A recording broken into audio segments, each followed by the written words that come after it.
Hey guys, and thanks for tuning in. Another monitor review today, and the second one we are taking a look at is the Aoc G2460P. This monitor is extremely similar to the G-Sync model that we previously reviewed, minus of course the G-Sync element. Once again, thanks to Aoc for giving me the opportunity to review these monitors. Let's take a look at what you get in the box. Inside you get various cables, including a DVI cable, USB cable, and a regional specific power cable. The monitor is 1080p, 144Hz, and it is really aimed at gamers.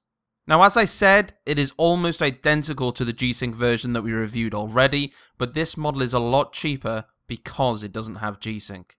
It has a nice bezel to it, having a brushed effect which adds a nice touch to an otherwise relatively simple design. Just like on the G-Sync model that we reviewed, this monitor has a full range of movements via the stand, so it can tilt, turn, and rotate very easily. Pretty standard for monitors now, but it's still nice to see that it's there. In terms of the monitor's specifications, here they are. It's a WLED TN panel that is 24 inches, running an aspect ratio of 16:9 at 1080p. Contrast is the same as the G-Sync model at 80 million to 1 dynamic and 1000 to 1 typical.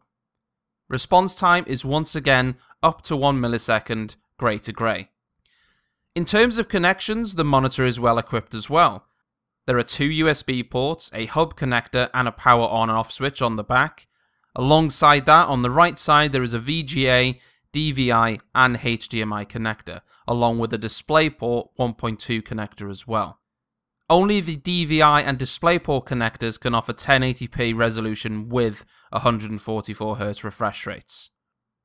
There is also an audio line in connector to transmit audio when viewing the display on VGA or DVI. So performance-wise, I have to say that I'm very impressed. Think of this monitor just like the G-Sync model without the G-Sync, making it a cheaper purchase overall, but still giving you the 144Hz and fast response time that you would want from a gaming monitor. As such, I'm not going to go into that much more detail because you've already seen it in the previous review.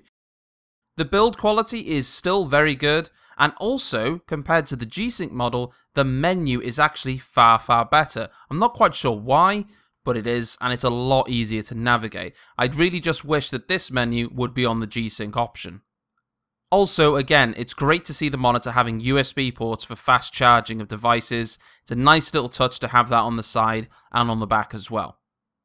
Now, there is no 3D capability with the monitor, but I really don't see that being a big issue, considering 3D gaming hasn't really taken off in a major way. So I really don't think that not having that is much of an issue whatsoever, and in fact probably brings the price down a little bit more. The monitor costs around £200 in the UK, which is great value for money, but it's also a very tough price range and it's got a lot of competition in that range. Thanks for taking a look at this monitor with me, guys, and I will see you next time for the next monitor review. See you on the next one.